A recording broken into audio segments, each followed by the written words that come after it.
falar, então, sobre energia 4D. O consumo de energia elétrica cresce em todo o planeta, em ritmo acelerado. 62% nos próximos 30 anos, de acordo com as últimas pesquisas.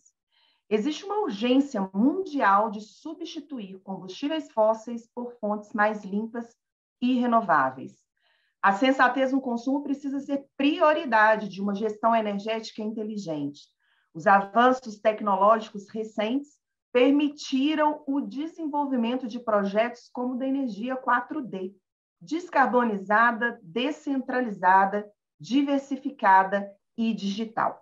Na live de hoje, o Open Mind Brasil recebe Marcelo Rodrigues, que irá nos explicar tudo sobre a energia 4D e os desafios para o Brasil. Marcelo Rodrigues é vice-presidente de Negócios e Inovação da Unicoba, engenheiro eletricista pela UFMG, com MBA em Formação de Conselheiros pela Fundação Dom Cabral. Com sólida experiência em projetos inovadores nas áreas de tecnologia e infraestrutura em organizações nacionais e multinacionais. É líder num posicionamento da Unicoba de fabricante de baterias para liderança em soluções de armazenamento de energia nova. Marcelo, seja muito bem-vindo. Obrigada por ter aceitado aí o convite do Open Mind. Fique à vontade, o espaço agora é todo seu. Gente, obrigado aqui. A ideia é conversar um pouquinho aqui como espectador desse momento da transição energética no Brasil. Aqui eu não coloco o logo da minha empresa em momento nenhum, tá? Muito aqui um depoimento pessoal, como entendeu? Uma pessoa que está acompanhando, como vocês, esse grande momento, né, da transformação energética, né? E aqui, logicamente, uma visão muito particular, né, do que a gente tem enxergado no mercado e, principalmente, aqui algumas experiências aqui, sim, pessoal, que eu estou tendo a oportunidade de viver, né, nesse momento aqui, como também uma parte desse processo. Estão vendo minha tela, não é isso? Sim, perfeito. Perfeito, vamos lá, então. Ok. Então, colocando aqui, e eu também é o seguinte, eu acho que a gente vai discutir um pouco aqui, eu entendo que tem pessoas aqui que já são do mundo de energia, então tem conceitos aqui que eu pedi desculpa para repetir um pouco, para colocar o contexto como um todo. Então, a gente vai discutir um pouquinho da matriz energética brasileira. É extremamente importante, quando eu compilei esse material aqui, por mais que está vivendo o segmento, a gente vê como que esse processo está dinâmico. Então, vamos ver como é que está a matriz energética brasileira. Vamos comparar ela com o resto do mundo.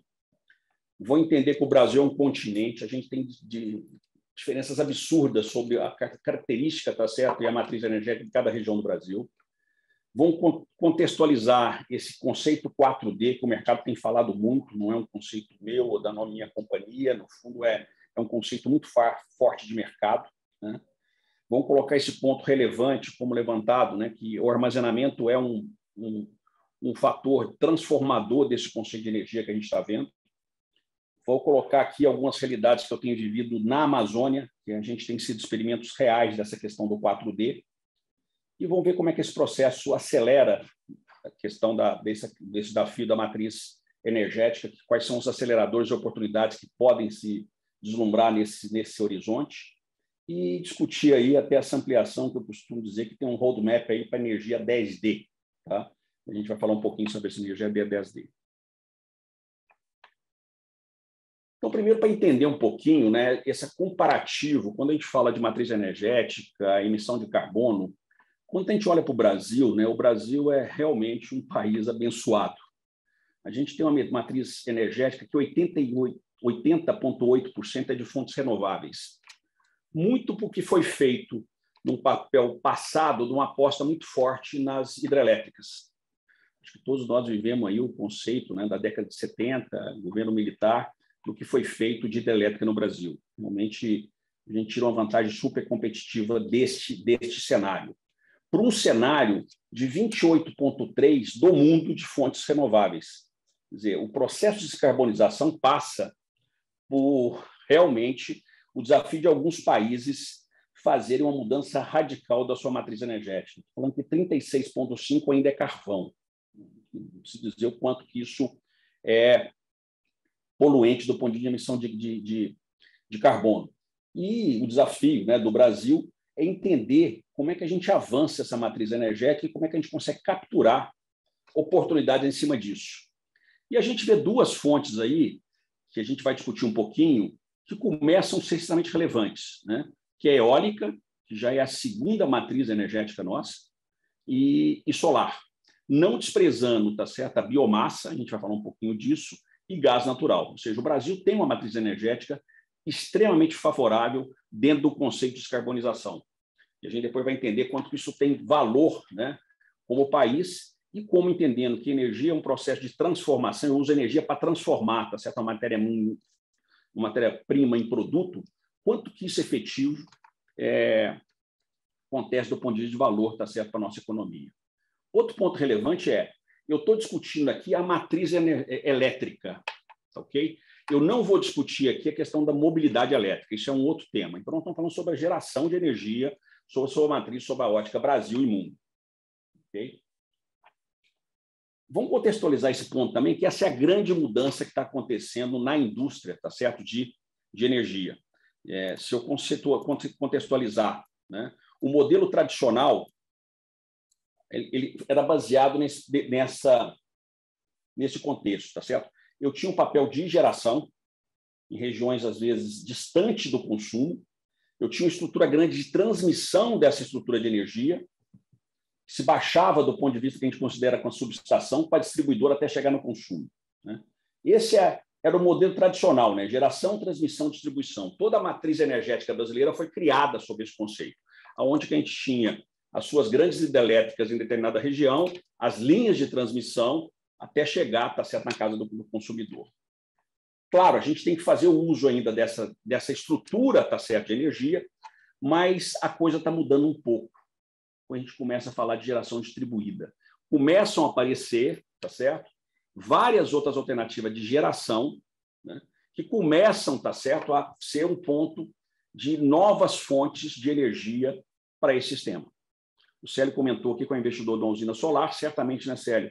Você tem uma usina de GD, de geração distribuída, que está conectada, tá certo, a esse sistema e fazendo um papel importante, relevante, de diversificação dessa matriz energética. Mas esse conceito aqui traz uma nova complexidade sobre o conceito e, principalmente, novas oportunidades, novos players que entram no segmento de energia.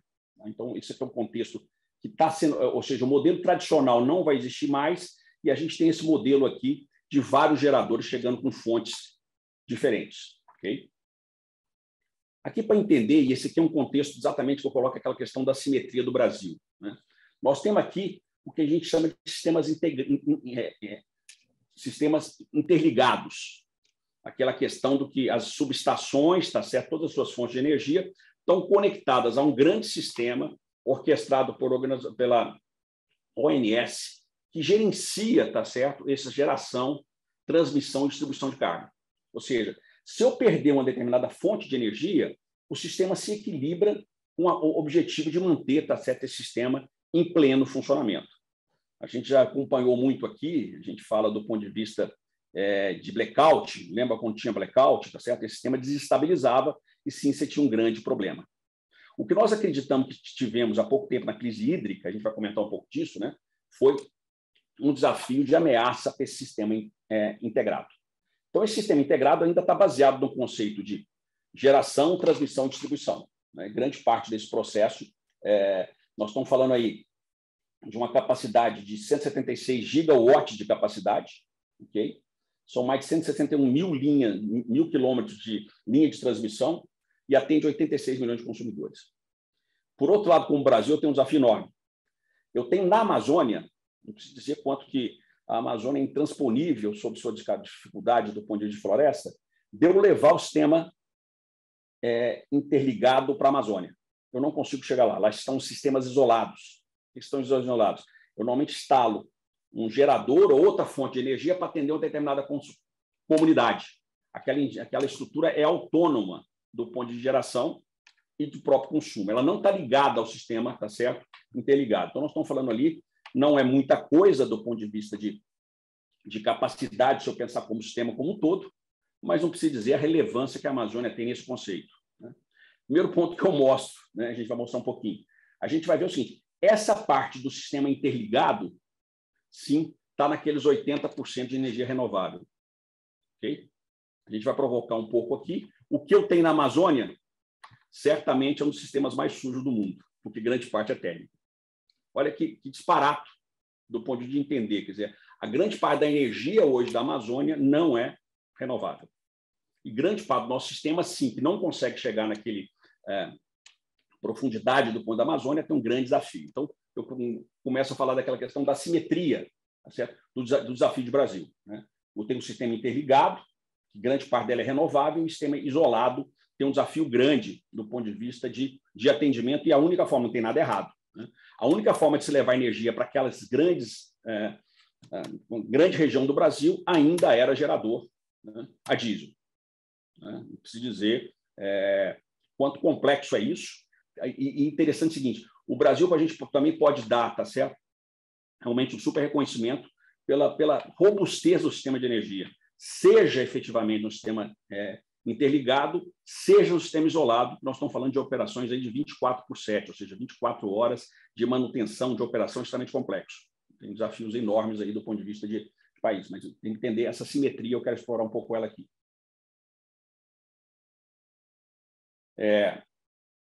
Interessante, aqui também mostra o seguinte, o Brasil tem algumas vocações, né?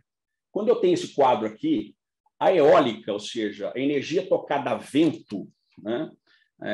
Ela foi essencialmente explorada e muito bem explorada no norte do Brasil e no sul.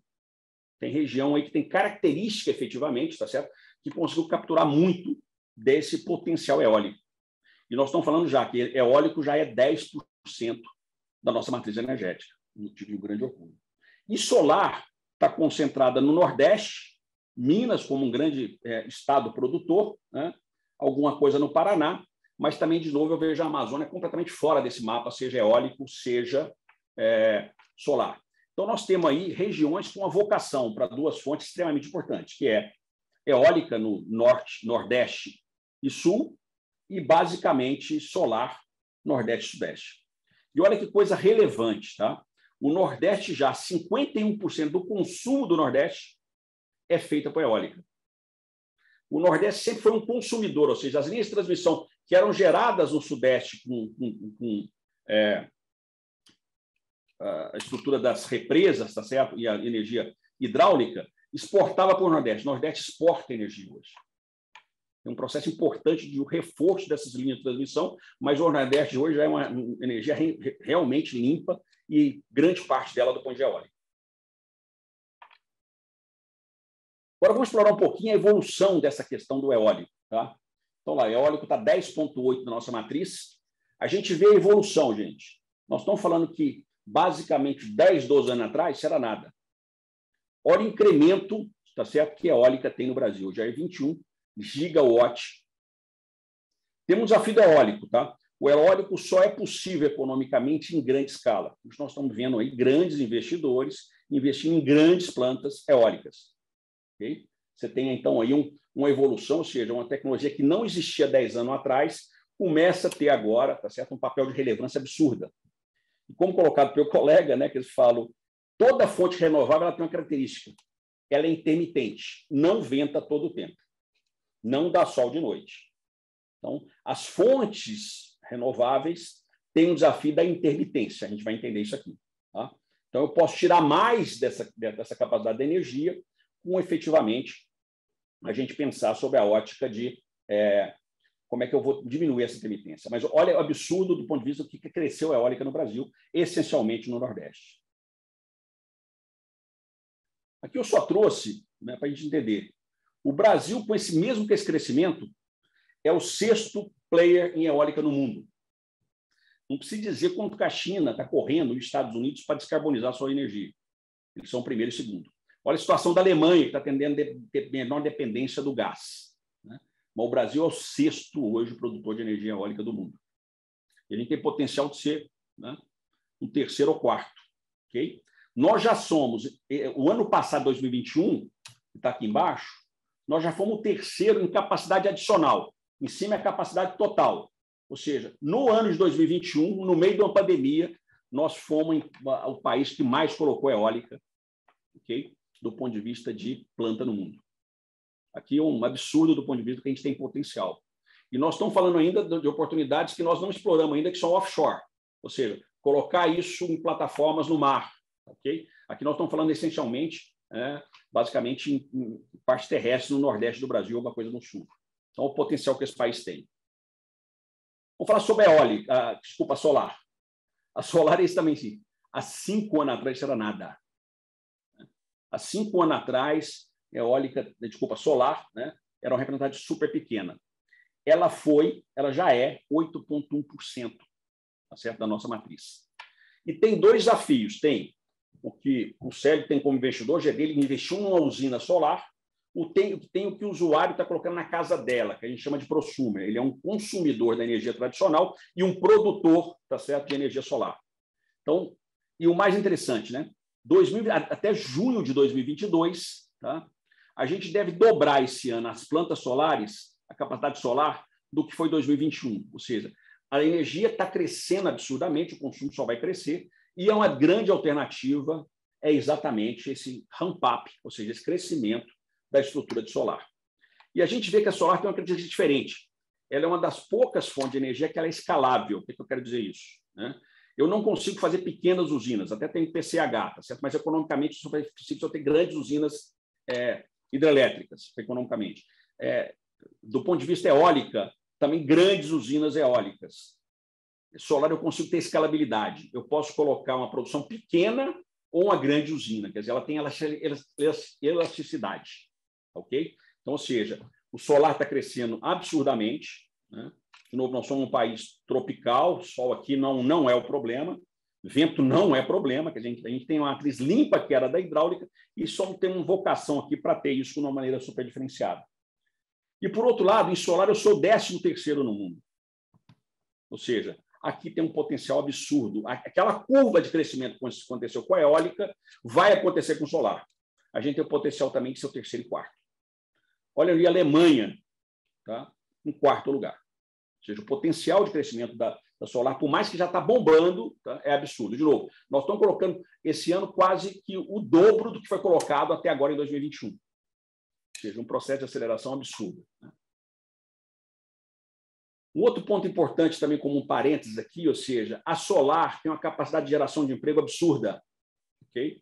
Diferente da eólica e hidráulica, por mais que tenha engenharia, tá certo? Você não tem depois um processo grande de operação e manutenção com muita gente. Então, está permitindo aqui, tá certo, uma nova atividade econômica, que são os instaladores, configuradores, ou seja, essa é uma energia que eu entenderia que ela é mais democrática sob o ponto de vista da pessoa física, tá certo? De grupos de investidores menores que os grandes investidores das grandes usinas. Então, o solar tem uma característica importante que eu queria deixar aqui.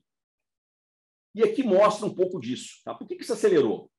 Quando eu pego o custo de geração de energia em kilowatt, só basicamente esse é o número de 2021, mas consegue entender o seguinte: a gente já está conseguindo produzir as energias mais baratas do ponto de produção são a eólica e a solar. Hoje é indiscutível. O valor por quilowatt-hora é muito mais barato do que eu ter que pagar por Itaipu. Ok? Né? Isso é um acordo passado. É muito mais barato do que a diesel. Não tem que considerar só o preço do diesel, tem que considerar o preço da operação do diesel e principalmente o custo de logística em regiões remotas. Ok? Gás natural também tem um desafio importante, é uma fonte extremamente relevante. Biomassa começa a ser o resíduo de algumas indústrias, como a indústria da cana, tá certo? Da madeira, tem uma fonte relevante como biomassa. Lixões estão gerando condição de energia, mas hoje a gente tem uma vantagem competitiva. Por que eólica e solar estão crescendo? Porque tem um custo-benefício absurdamente interessante. E quando eu olho para frente, esse é o cenário hoje. Nós estamos falando em 2050, o Brasil tem que dobrar a capacidade energética. Quer dizer, tudo que tem de energia hoje, a gente vai ter que dobrar. E a gente vai ver que o caminho não vai ser crescendo mais hidrelétrico. Não tem mais economicamente viável o modelo de fazer hidrelétrica no Brasil. Vai ser solar e eólica, e que eu falo aqui, cada um vai produzir uma parte da sua energia. É esse que eu quero trazer esse conceito. Ou seja, a gente vai ser produtor de energia. A gente vai ter que pensar produção de energia. E aí, com a provocação do outro colega, né, quer dizer, e eu tenho que eu tenho que racionalizar o uso da energia. Para dobrar, eu tenho que saber usar ela melhor. O conceito de eficiência energética tem a ver com essa, eu vou falar um pouquinho disso. Tá? Então, aqui foi uma abertura para conceituar o mercado. Okay? O Brasil tem uma posição relevante, a gente consegue capturar isso de uma maneira diferenciada. Eólica e solar está bombando no Brasil, mas nós somos ainda um país que tem potencial para dobrar essa capacidade, e a gente só vai atender as demandas de crescimento de energia sob essa ótica, tá, das renováveis, porque não dá mais fazer hidrelétrica. Okay? Então, tem aqui um papel relevante aqui entendendo esse conceito dessa matriz e as oportunidades que se dobra disso. Aí eu quero trazer um conceito aqui que nós temos defendido muito, que é a energia 4D. Se eu for pensar, então, colocar uma nova fonte de energia, eu tenho que olhar para esse conceito. Okay? Que conceito é esse que a gente tem que chamar de 4D?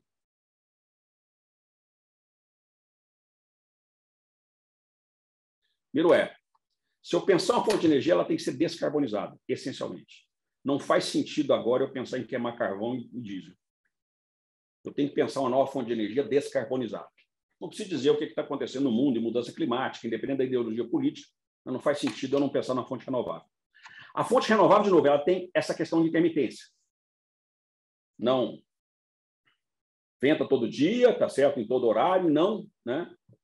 Tem sol, desde que a gente conhece, 24/7 no Brasil. Outro é descentralizado, esse conceito é importante, tá? Lembra aquele conceito de geração, transmissão, distribuição? Eu gerava energia muito longe do consumo. A gente vai ter que descentralizar. Eu vou ter que gerar energia perto do consumo. Quanto mais eu gerar energia perto do consumo, mais eficiente vai ficar o processo. Okay? Esse é um conceito. Eu vou ter que descentralizar a questão de geração e transmissão. Eu tenho que eliminar a geração e transmissão. Eu preciso gerar muito perto de onde eu vou estar consumindo. O quarto é diversificar. Esse ponto é importante e também foi colocado com um colega no início aqui. Né? Eu não vou ter uma única fonte de energia. Elas vão ter que conviver. Eu vou ter que ter diversificação de matriz energética. Ora eu estou consumindo solar, ora pode ser que eu estou consumindo da própria concessionária, ora eólica, depende da região do Brasil, onde que aquilo é mais vantajoso. Então, possivelmente, eu vou ter mais de uma fonte de energia. Okay? A gente já está vivendo isso no sistema integrado. Eu não sei se na minha casa, no determinado momento, eu estou sendo alimentado por uma planta que veio do Nordeste, eólica, ou uma subestação da CEMIG de Três Marias, né? Ou de uma planta solar do Norte de Minas. Eu não consigo ter essa mensuração. Ela é diversificada hoje como fonte. Mas, de certa forma, eu tenho que pensar nessa questão dos 3D. E eu sei que no grupo aqui do Open Mind tem um grupo importante de tecnologia. Eu vim de tecnologia, eu tenho mais tempo de carreira na tecnologia do que na energia. Tá? E aí vem um papel extremamente importante, que é o 4D, digital. Eu não vou conseguir fazer isso sem tecnologia. Tem um colega nosso, eu aprecio muito, um dos profissionais que mais mudou a matriz energética brasileira, chama Gustavo, ele é da empresa Alsol, que foi vendida para a Energisa em Uberlândia, que fala que elétrons e bits nunca mais vão andar separados. Ou seja, o componente digital aqui tem um papel relevante nesse processo. Gerenciar isso vai ser muito mais complexo e eu vou ter que ter tecnologia. Então, descarbonizada, sem carbono, descentralizada, eu vou gerar perto da carga, diversificada, eu vou ter que ter mais de uma fonte e eu vou ter que ter uma inteligência absurda nesse processo de geração.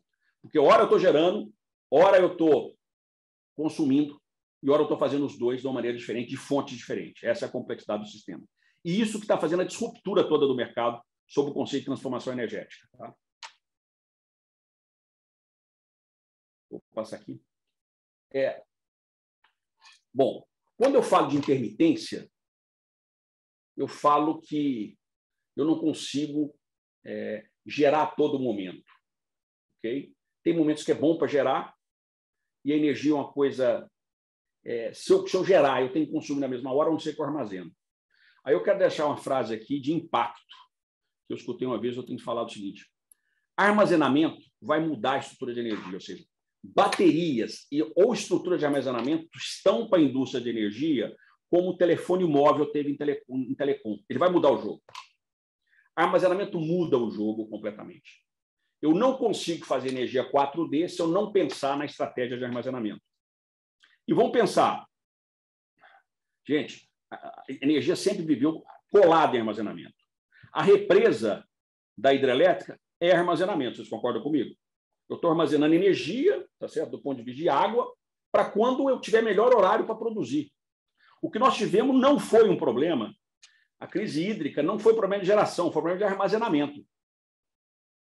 Então, o armazenamento muda o jogo de uma maneira muito forte. E quando eu falo armazenamento e energia, vou olhar aqui o eixo Y, que eu tenho que falar em capacidade. Nós estamos falando de capacidade de quilowatt-hora, consumo de uma casa, de uma residência, megawatt de uma determinada empresa, tá certo? Ou gigawatt de uma grande indústria. Então, a capacidade de energia que eu preciso armazenar define, tá certo, um determinado tipo de tecnologia. E o outro eu preciso armazenar por quanto tempo? É por segundos? É só por uma transição para uma outra tipo de fonte que vai entrar? É por horas, no caso solar, eu preciso armazenar por 12 horas. Ou seja, a capacidade de armazenamento e o tempo define a tecnologia. Ok? E a gente está vendo, vou provocar vocês aqui, sem entrar muito na questão técnica, que é uma discussão extremamente relevante, né? Que a gente vê que bateria atende bem o atendimento de horas e até megawatt.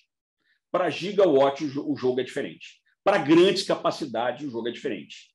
E aí tem uma grande promessa que a gente está vendo aqui, que não está mensurado naquela questão da matriz, que o hidrogênio é quem vai resolver o jogo, né? Desde pequena capacidade até alta capacidade de armazenamento.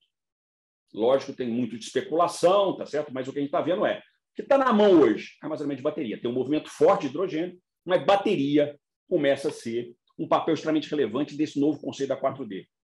Quer dizer, eu vou ter que ter uma estrutura para gerar e armazenar, para saber otimizar melhor o sistema.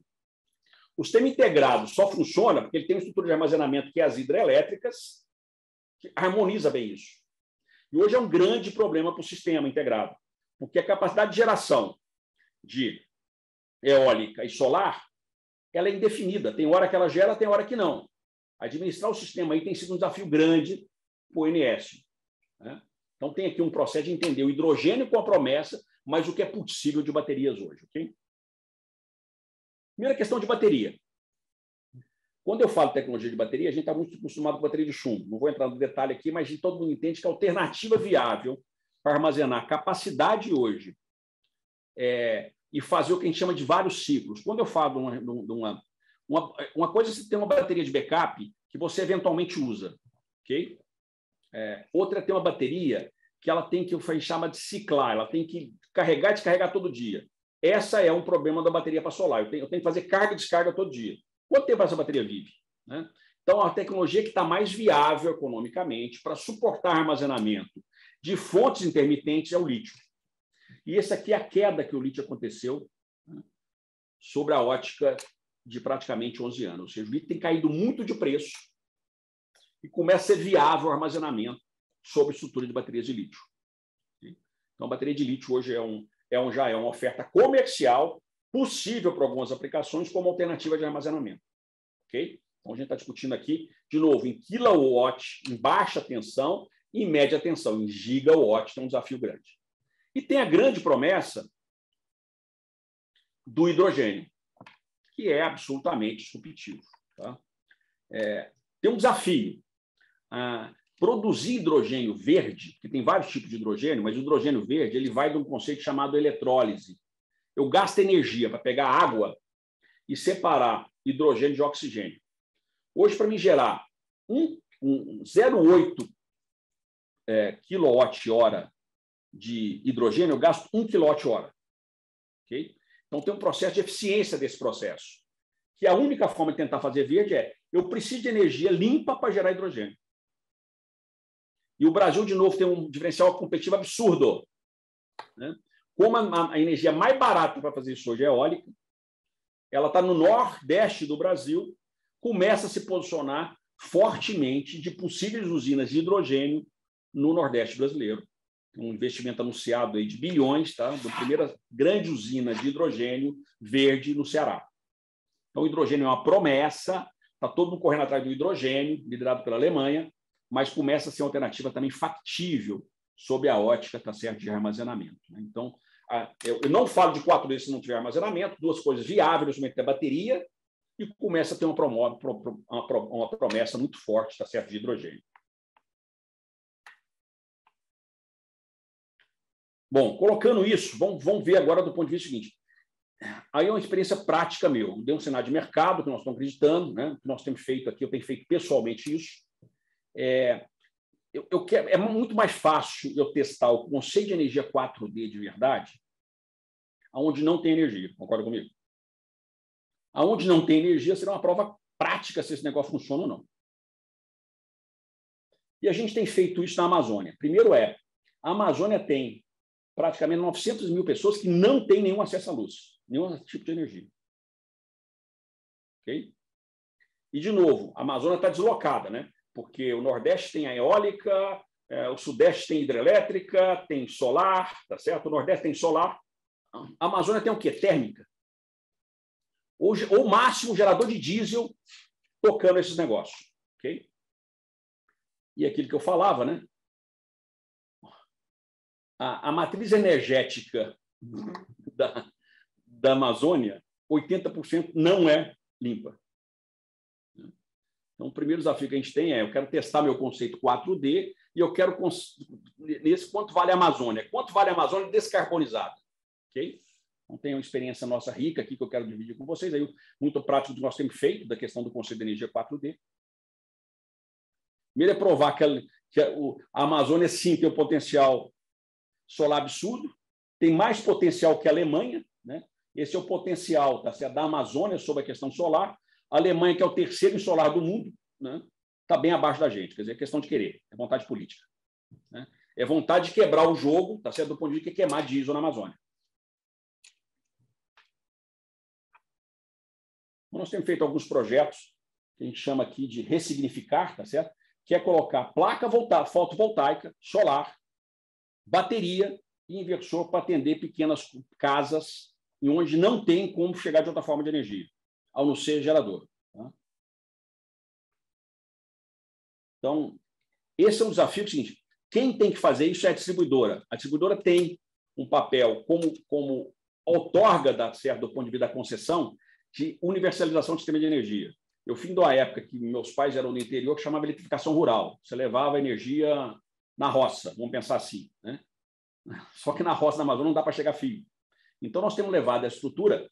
O Brasil, de novo, tem 990 mil pessoas sem energia. A gente está fazendo um trabalho absurdo, nós não vamos fazer esse ano 10 mil casas. Mas primeiro está provado, funciona. Já é escalável, não tinha nada 2 anos atrás. Já são 10 mil casas no conceito de energia 4D, descarbonizada, descentralizada, estou gerando perto da carga, okay? Diversificada, a gente vai mostrar. Em alguns lugares, ainda eu tenho que manter o diesel como último caso, porque a minha autonomia de bateria é 36 horas, ou seja, 3 dias, ou 1 dia e meio. Então, tem que ter uma alternativa como backup ainda de outra fonte de energia. E digital. Eu tenho que ter uma inteligência nesse processo. Eu gasto mais de logística do que de investimento de colocar uma estrutura dessa. Tá? Então, nós estamos colocando aqui alguns desafios na Amazônia e alguns casos pessoais que a gente tem vivido. Né? Esse é um caso em RDS, que é uma Reserva de Desenvolvimento Sustentável, perto de Manaus, chamado Manacapuru. Tá? São casas flutuantes. Eu tive lá 3 vezes nessa comunidade. Tá? Então, primeiro, assim, tem um propósito aqui absurdo. Como é que essas pessoas vivem? O meu engenheiro de aplicação fala, Marcelo, você é um cara que está pensando em sustentabilidade, mudar a vida das pessoas. Tira elas de lá, para melhorar a vida delas. As pessoas não querem sair de lá. Certo? Tem que entender e valorizar isso. Manter elas lá e buscar energia habilitadora. A partir do momento que eu tenho energia, eu consigo fazer outras coisas em cima disso. Então, a gente tem feito um processo só para entender. Eles gastam, quase não tem renda nenhuma. Para o cara tocar diesel 2 horas por dia, tá certo? Esse cara gasta 200, 300 reais. E claro que tem um jogo de interesse nesse modelo. Então, um projeto também super importante. Eu depois divido com vocês, tá? Aqui não é o Marcelo falando, é o depoimento de quem viveu essa transformação. Tem sido provas do 4D. Esse é um projeto feito pela Energisa no Pantanal. Já são aqui mais de 3 mil casas no interior do Pantanal inteiro, no mesmo modelo, ok? Né? De levar energia 4D para essas comunidades, gerando renda, dignidade, tá certo? E transformando isso. Ou seja, o mais bacana aqui não é só atender. Eu estou criando um conceito importante, independência energética. Esse modelo serve para a minha casa daqui a pouco. Eu ter menos dependente da concessionária. Não que eu vou desligar dela, mas, basicamente, começa a ser interessante esse modelo. Esse é um modelo que nós temos feito super interessante, ou seja, quando eu falo em sustentabilidade, só tem sustentabilidade se eu melhorar a vida das pessoas. E a gente fala que energia é habilitadora. A partir daí vem outras coisas, vem outra conexão. A TIM tem feito um projeto em regiões remotas do Brasil, também, de novo, 4D, né? Fotovoltaica, bateria. Porque é o seguinte, isso aqui é off-grid. O que é off-grid? Não tem rede. Se eu tiver só fotovoltaica, não tem energia à noite. Como é que você mantém essa energia 24/7? As baterias fazem o processo de carregar e descarregar. E o desafio na Amazônia? A Amazônia tem 251 cidades atendidas por diesel. Ok? Bom, então nós já resolvemos um problema de atender pequenas comunidades, pequenas casas. A gente tem provado, e aqui vale para 2 mercados, certo? Que aonde tem um gerador, se eu colocar placa fotovoltaica e bateria, o custo total da energia vai ficar mais barato. Mas como isso? Porque como o Brasil é uma mentalidade de curto prazo, eu compro um gerador barato e eu tenho um custo de operação eterno de diesel. Se eu descarbonizo, eu faço investimento de baterias e fotovoltaica, eu tenho um custo ao longo do tempo muito menor. Então, nós temos provado isso. Eu preciso provar também, né? Não adianta só eu ter PowerPoint, está certo, Excel. Aonde está sendo válido? Agrobusiness. Ou seja, esse é um projeto de São Luís do Magalhães que, efetivamente, irrigação por fotovoltaica e bateria, né? Sendo mais eficiente que o modelo tradicional de diesel. Aqui eu estou falando agora de usina híbrida. Não vou... Né? Eu quis mostrar aquela questão que eu mostrei na Amazônia, unidade remota, para mostrar energia descentralizada. Estou levando em pontos remotos. Eu estou trazendo agora para diversificada. Eu vou manter o diesel ainda, não desliga. É transição, é híbrido. Ok? Então, que é o conceito aqui de diversificada. Só passando aqui, a gente está discutindo agora qual que é a potência, né, qual a solução de energia 4D para irrigação, para armazenamento, para granja. Nós estamos desenvolvendo projetos, tá certo, junto aos outros parceiros, para entender que o potencial de agrobusiness na energia 4D é absurda. Por que o cara investiu em algodão? Porque o comprador dele na Europa quer saber se é energia limpa, não é mais queimar diesel. Eduardo Magalhães é um senhor celeiro do ponto de vista de soja, de algodão, que tem regiões que não têm energia, ou não têm determinada qualidade. Então assim, esse conceito de usina aí, diversificada, com 2 fontes de energia, se aplica fortemente no agrobusiness. E se aplica também nas usinas térmicas da Amazônia.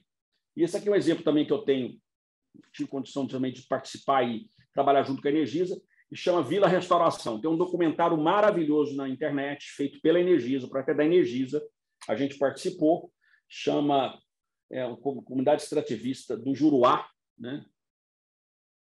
Chama Vila Restauração. É quase da divisa com o Acre, tem que ver que é a logística para chegar lá.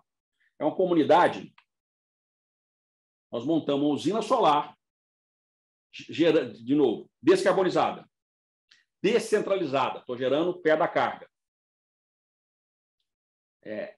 Diversificada, tem o diesel ainda, porque tinha diesel 2 horas por dia, continuou do diesel lá. E digital, toda monitorada remotamente. Okay? Que tem aqui também um depoimento super bacana do que mudou essa comunidade, que nós estamos falando de 1000 pessoas nessa comunidade, ou seja, a usina híbrida agora começa a ter tamanho. Né? Outros casos que a gente tem, né? Esse é um projeto também perto de Manaus, também visitei essa comunidade, são pilotos que nós estamos fazendo, com pequenas maquetes para provar que esse modelo, né, é viável do ponto de vista de modelo econômico e com proposta de descarbonização. Okay?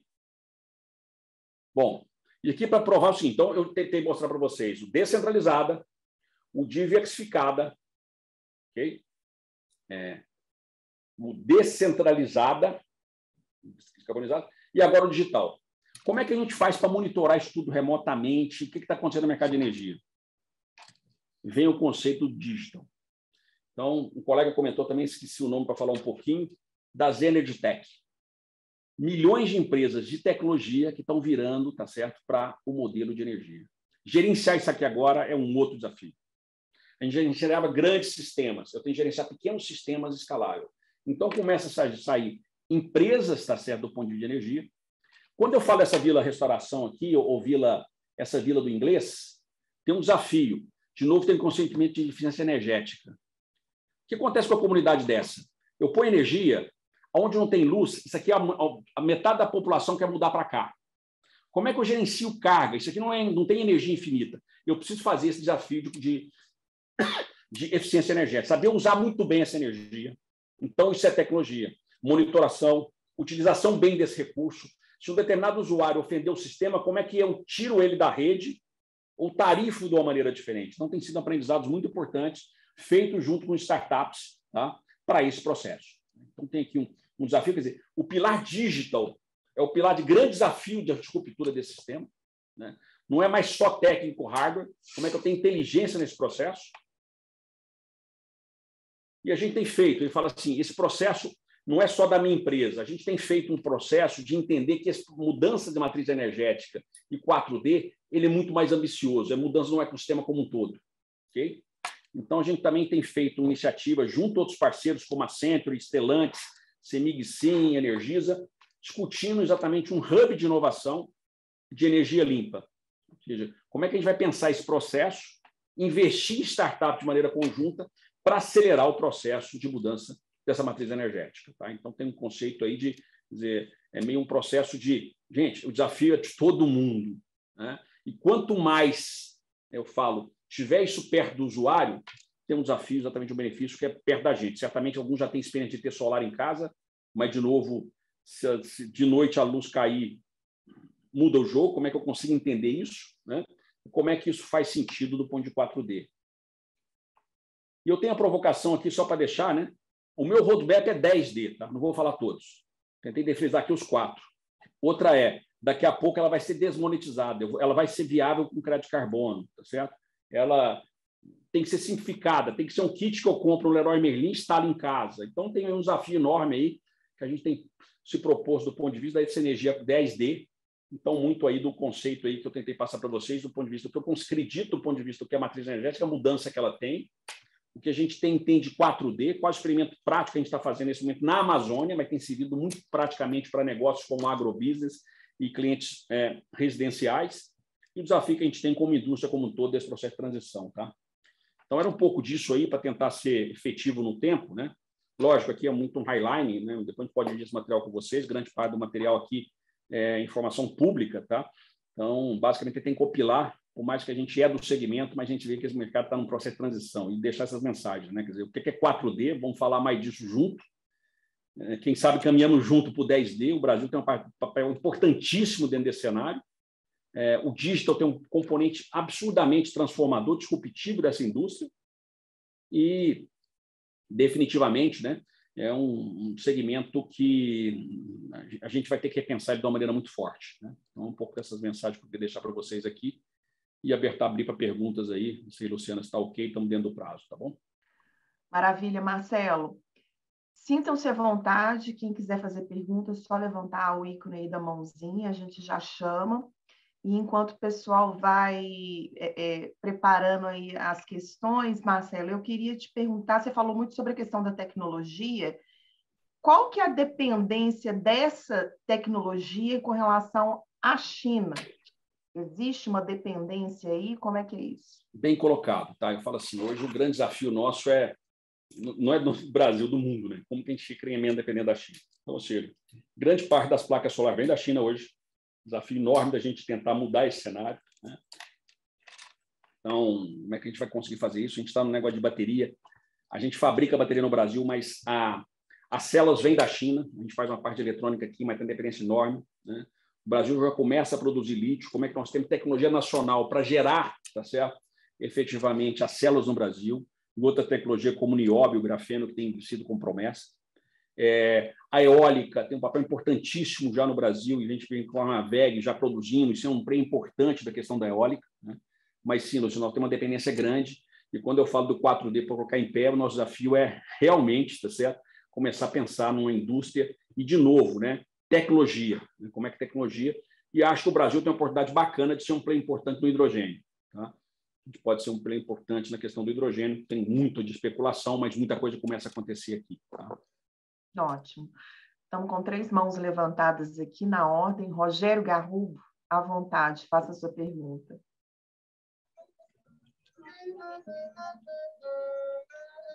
Opa, com alguma dificuldade aqui para ligar o microfone, né? Mas com relação ao hidrogênio, quando é feita a conversão da energia elétrica para o hidrogênio, depois, muito provavelmente, a reconversão vai ser numa célula de hidrogênio, não na maneira que se pensava antigamente em queimar o hidrogênio como se fosse diesel, né? Uma coisa assim. Então, provavelmente, é uma célula de hidrogênio. Mas mesmo nessas tecnologias, entre o preço que o hidrogênio cobra para ser produzido e depois que ele cobra para ser reconvertido, esse rendimento ainda não está bastante baixo e parece que as limitações aí são mais físicas do que tecnológicas, né? Então, nesse sentido, entre acumular energia na base do hidrogênio ou no lítio, o lítio não leva uma vantagem, não vai ser competitivamente em termos de rendimento melhor? Rogério, você comentou bem, né? E até pegando sua provocação, que você trouxe um pouco dessa questão no início aqui, né? Eu tinha falado um pouco, a eficiência de hoje do hidrogênio é relativamente baixa, né? Por outro lado, sim, a capacidade de inovação sempre é... Deixa eu tirar o compartilhamento aqui, boa. Já saiu, Marcelo. Saiu, tá bom. Então, a questão vamos entender, economicamente viável, ele tem um desafio para ser respondido. Por outro lado, é o seguinte, quando eu olho para a eólica e olho para o solar 10 anos atrás, a gente falava a mesma coisa. Quer dizer, então, vai vir, tá certo, um processo para tentar ser disruptivo. O lítio hoje, tá, ele tem um desafio extremamente importante, né? Então, quer dizer, primeiro respondendo a questão do hidrogênio, sim, tem um ganho de eficiência, tem algumas provas de conceito que são importantes ainda a ser tiradas do ponto de mercado, quer dizer, a partir do momento que vira célula, como é que se escala. E o lítio tem um papel importantíssimo dentro desse processo, mas eu diria o seguinte, ele não escala hoje para grandes capacidades de gigawatt. Esse é um grande desafio do armazenamento em baterias, né? Estou falando do ponto de vista só de megawatt. E o lítio aconteceu um grande processo, tá? Aquele preço estava caindo, nesse ano teve um revés. A Tesla mudou a matriz dela de baterias, que era NMC, níquel, manganês, cobalto, para lítio ferro fosfato. Então, teve uma inflação absurda, tá, desse ativo no mundo. Então, sim, hoje eu acredito que o que está pronto é o lítio, e eu também acompanho um pouco dessa eficiência do ponto de hidrogênio. Quando o mercado começa a falar muito, quer dizer, eu acho que o hidrogênio vai ser, sim, o que foi uma eólica e um solar há 10 anos atrás. Eu acho que a gente vai resolver a questão da eficiência dele, tá bom? Obrigada, Rogério. Célio Lopes. Obrigado. Mas, lógico, muita opinião aqui, tá? No hidrogênio, eu vejo o desafio que a gente tem em lítio hoje, e tem surgido, né? Tem muita promessa do nióbio, tá certo? Do grafeno, como alternativas também para escalar a questão de armazenamento também.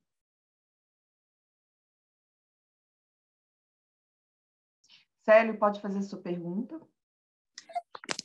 Vamos lá, obrigado pelo espaço. Marcelo, excelente sua apresentação, muito obrigado. Eu falei antes do início da apresentação, né, do meu investimento em energia solar, mas eu queria fazer duas perguntas aqui para você. Pegando um pouco do que o Rogério estava trazendo também, a questão do lítio de bateria, tem uma questão aí que a própria extração de lítio, eu tive recentemente no norte do Chile de férias, mas lá tem não sei se parece que é a maior mina do mundo de extração de lítio, e uma questão ambiental ali muito intensa, né? Tem um debate muito forte na sociedade. Como é que você vê isso? Quer dizer, a gente tem a questão de usar a energia solar, eólica, que são muito mais limpas, mas talvez a fabricação da bateria não seja tão limpa, né? Esse é um primeiro ponto. E o segundo, dada essa evolução tecnológica ainda muito intensa e a nossa dependência ainda da China, por exemplo, painéis solares, conversores, etc., a gente é extremamente dependente, você vê grandes riscos em se continuar investimento em energia, por exemplo, solar, e ter uma evolução tecnológica muito intensa que faça com que esse investimento de hoje não seja viável a médio prazo? Boa colocação, Célio. Então, respondendo a questão de bateria, a questão de lítio, tá? O que a gente vê hoje do bonde de bateria é o seguinte, você colocou bem, tem alguns impactos ambientais complicados. Minas já começa a ser também, lógico, longe do que é o Chile e Bolívia hoje como produtor de lítio, mas em Minas, já no Vale do Jequitinhonha, já tem duas mineradoras sobre a questão de tirar o lítio. Quando eu comparo o seguinte, ela não é ecologicamente totalmente sustentável, mas ela é muito menos impacto ambiental do que chumbo, a única alternativa que a gente tinha nos últimos 100 anos de chumbo, tá? Como alternativa. Então, ela tem aí, sim, um desafio a ser respondido.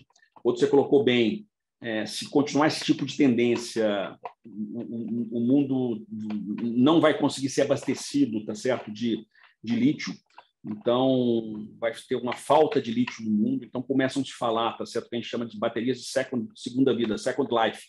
Ou seja, a pensar o reuso, tá certo, do lítio é uma grande fronteira do ponto de vista tecnológico nesse momento, né? Então, tem um desafio, sem dúvida nenhuma, importante. E você fala dependência, tá certo, da China. Eu acho que vem aí um papel importante. Naquele processo que eu te coloquei do Hub de inovação, tá? A gente está tentando fazer muito P&D, pesquisa e desenvolvimento. E, assim, uma coisa que a gente fez muito mal nesse Brasil há muito tempo, né? Eu fiquei impressionado de ver hoje a capacidade que a gente tem dentro das faculdades, que a gente vai voltar a olhar para ela. Eu sou um eletricista formado na década de 90 que não trabalhei em energia e em engenharia porque não foi valorizada em engenharia naquele momento, né? Nós temos associações junto ao UFMG, tem um projeto chamado Smart Battery, lindo. Né? O Lúcio, inclusive, está em Santa Catarina hoje. A Universidade Federal de Santa Catarina tem um potencial absurdo do ponto de vista, tá certo, de tecnologia, para criar essa menor dependência. Okay? E é outro caminho que tem. Tá? Nós temos uma empresa que eu estou, tem uma indústria em Manaus, tá? A gente tem competência eletrônica e o mundo está discutindo alternativas à China. Isso pode ser uma senhora janela de oportunidade para o Brasil. Né?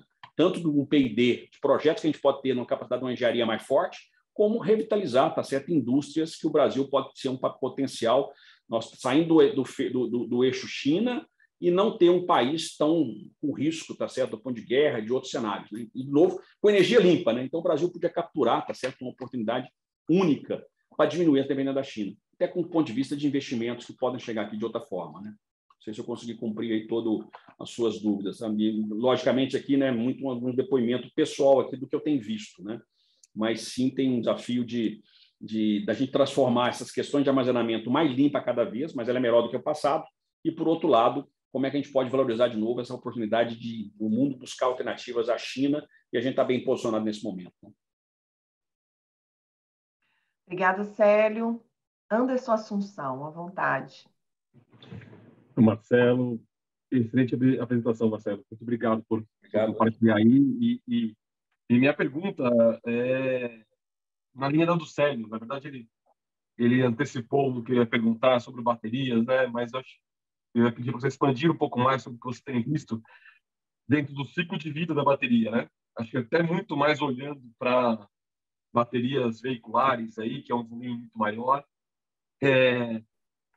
O que o pessoal tem falado, ou o que você tem ouvido sobre o que fazer dos resíduos, né, e da bateria que vai ser descartada lá no futuro. Então, acho que você tangenciou um pouco do reuso, né, do lítio, mas acho que ainda é uma incógnita, certo? Ou eu estou desinformado? Não, você está correto, ou seja, você colocou bem, eu tangenciei aqui, é um assunto mais complexo, mas sim, a primeira questão de entender. E primeiro, eu acredito absurdamente, tá certo? Nessa capacidade das startups, né, desse novo cabeça que está vindo, tá? Então, penso assim, antes de falar de bateria, eu falei, cara, o que nós vamos fazer com os painéis solares que estão colocados? Tem uma startup que está com um projeto sensacional de fazer casa para baixa renda com painel. Sensacional, né? Concorda? Foda. Então, pô, eu não estava vendo isso, concorda? A gente tem feito alguns experimentos que são as baterias de segunda vida, né? A gente está muito perto aí, eu falo nesse processo que eu coloquei realmente como propósito, como é que a gente leva energia para... Tem uma ONG chamada Litro de Luz, não sei se vocês conhecem. A menina desenvolveu uma garrafa PET, ok? Né? Com um LEDzinho para levar para regiões remotas com alternativa. Ela tem uma alternativa do poste. Nós estamos pegando, abrindo bateria de notebook, nós não, outra startup que eu conheci, tá? Tirando as células, a célula está, dá 3 anos de iluminação no litro de luz. Então, a gente vai entender as aplicações para usos diferentes. Né? Claro, tem o desafio de reprocessar o lítio, que é um desafio ainda térmico ainda, gasta muita energia, mas eu acredito na capacidade do ser humano e das startups, da turma que está vindo, tá, a pensar diferente. Esta casa eu achei assim, cara, o que eu vou fazer com o painel? Né? E as células de notebook, hoje de bateria de notebook, que é a mesma do carro solar, é uma bateria chamada 18650, tá? Uma pila cilíndrica que você consegue recondicionar, tá certo? E gerar energia de outra forma. Quer dizer, tem uma sobrevida para aquele momento. Né? Economia circular, muito bom.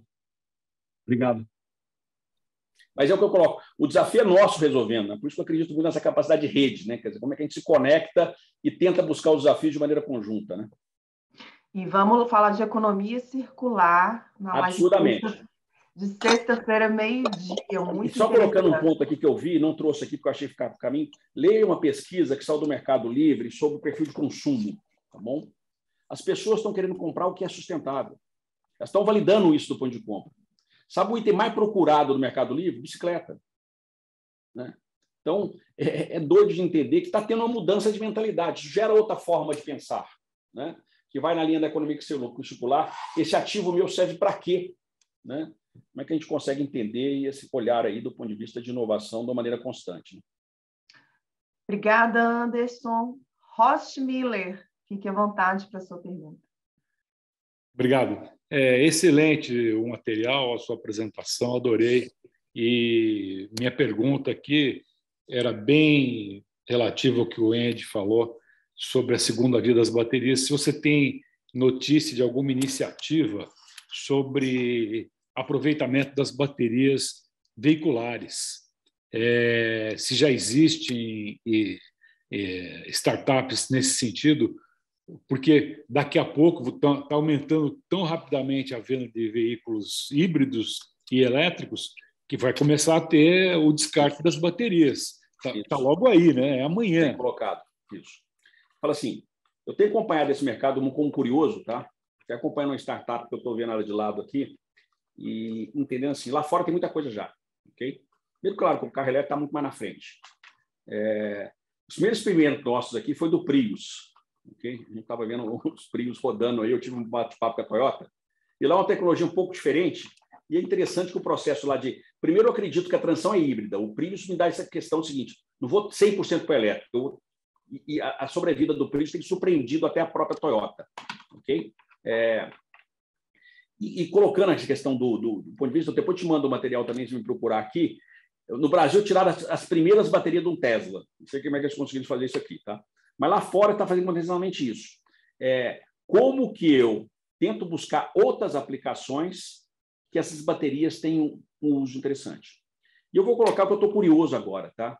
Eu acredito que a questão de segunda vida de bateria de carro vai demorar um pouquinho mais. Um pouquinho mais é uma questão de 2, 3 anos. Sabe o que está pipocando na cara da gente aqui? Segunda vida de bateria de bicicleta e moto.